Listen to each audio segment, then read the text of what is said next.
Alors, on commence avec Cassination. Ils sont là, Cassination, ou pas?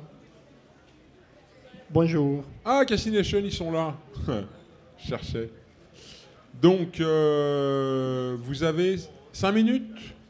10 minutes. 10 minutes. 10 Merci. minutes pour nous parler de ce qu'on peut faire aujourd'hui en termes de recalage d'instruments en paire opératoire. Donc, on vous écoute pendant 10 minutes. Merci beaucoup. Bonjour à tous et à toutes, messieurs et madame. Merci aux organisateurs du congrès pour nous donner la possibilité de vous présenter la navigation GPS dans la chirurgie.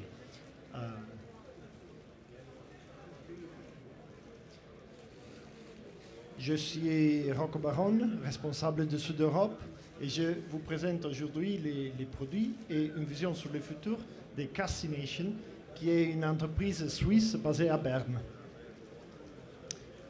Cassination a été créé par professeur Stefan Weber du département de recherche biomédicale à l'Université de Berne et de son doctorat Matthias Peter Hans, qui ont eu la vision d'améliorer la chirurgie guidée par l'image préopératoire avec une image échographie en temps réel. La société vient de faire 10 ans, a été créée en 2019 et depuis ça a continué à innover les produits et à innover l'imagerie, la chirurgie guidée par imagerie pendant tous les 10 ans.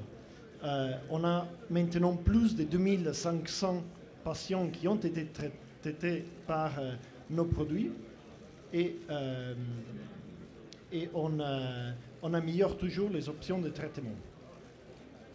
Comme produit, on a des produits sur la ligne chirurgie et radiologie interventionnelle et sur une branche qui s'applique à la chirurgie ORL. En particulier, on a des produits pour la navigation en chirurgie percutanée, en chirurgie ouverte et laparoscopique. Il y a des challenges pendant les traitements de tumeurs, notamment perte des tissus de sang et un contrôle difficile du traitement. Notre système alors permettrait d'avoir une combinaison de bon contrôle et une garde des tissus sang. Le système Cassination est composé par une caméra optique ayant 2 écrans tactiles et la possibilité de se connecter à des différents systèmes d'ablation, la majorité des systèmes sur le marché, combinaison avec CT, comme BIM-CT, IRM, un système de laparoscopie et bien sûr image échographique. En chirurgie percutanée, quand on fait une insertion de l'aiguille, on doit planifier, vérifier la distance de sécurité et la zone d'ablation. Il y a 3 phases qu'on respecte, qu'on essaie de mettre en place: planification et détection de la cible, de tumeur cible, de la lésion. La zone d'ablation, vous le voyez en orange sur l'image, zone d'ablation et distance et sûreté de la marge de sécurité, et vérification, comparaison de la zone d'ablation préopératoire et post-opératoire. Ça permet alors d'évaluer le succès technique, d'évaluer le résultat sur le patient avant que le patient parte de la salle chirurgicale. Dans la navigation de la chirurgie, on peut suivre les coupures de résection et on peut pointer vers les zones d'ablation, notre cible, notre target.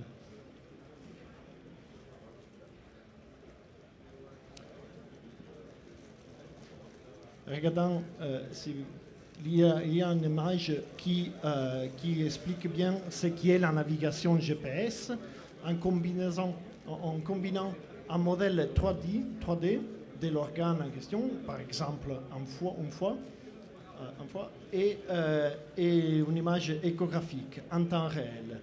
dans la vidéo, on peut montrer ce qui est le résultat. Vous voyez une localisation précise des lésions, des vaisseaux, des structures délicates dans l'organe.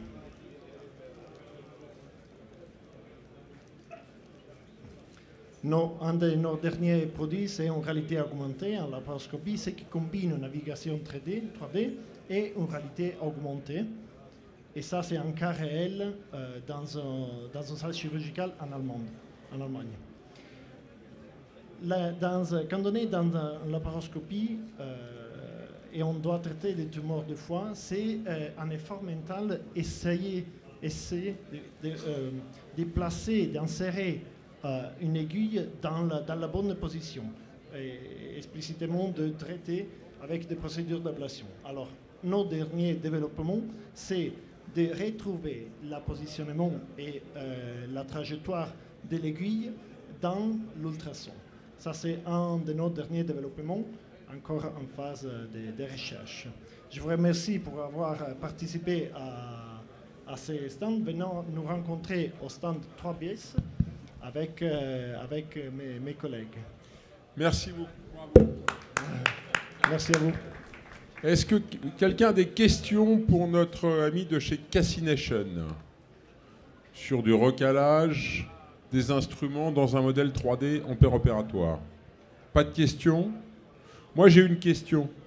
J'ai une question, c'est que tous les problèmes de recalage sont liés au fait qu'on fabrique le modèle sur un scanner qui est celui du malade à ventre fermé la veille de l'opération et qu'on recale des instruments sur un organe qu'on a mobilisé au cours de la chirurgie.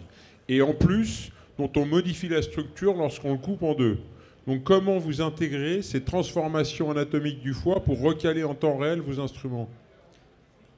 Pendant la chirurgie, quand tout le foie, l'organe est en position, on a des repérages, des points de repérage entre le modèle 3D et l'organe en question, qui permet alors de dynamiser, de relier ce qui est le modèle 3D et l'organe en question. C'est quoi les points de repérage? Comment vous les prenez? On a deux systèmes, ce qui est à travers l'échographe ou aussi des instruments chirurgicaux. C'est un instrument pointu, ça pourrait être même une aiguille d'ablation. Donc on peut avoir effectivement un bon repérage n'importe quel instrument on utilise. Ok, et l'autre question c'est, vous utilisez ici des reconstructions 3D qui viennent de Meviz. Est-ce qu'aujourd'hui on peut le faire avec d'autres systèmes 3D? On a vu hier Virtualis... comment ça s'appelle? Visible Patient. Il y a Intrinsens, il y a Fuji, il y a plein de choses. Et est-ce que vous êtes capable de vous adapter à d'autres modèles 3D que celui que vous avez initialement depuis 10 ans? Déjà, on n'utilise pas que le Meviz, le système Meviz, on a aussi des autres systèmes, Myrian en particulier, Intrinsens. Intrinsens, vous pouvez faire avec Intrinsens aussi. Exactement, là maintenant, et on est en cours de développement pour les autres plateformes aussi. Mais ça, c'est un vrai point positif parce que depuis de très nombreuses années, vous existez depuis une dizaine d'années. 10 ans. Aujourd'hui. Cette année, on fait 10 ans. Bah, bon anniversaire. Et parce que c'était un peu la limite, c'était uniquement avec Meviz, mais maintenant, si on arrive à faire d'autres, c'est bien. Merci beaucoup. Pas de questions brûlantes pour Cassination? Ok, merci beaucoup. Merci à vous. Au revoir.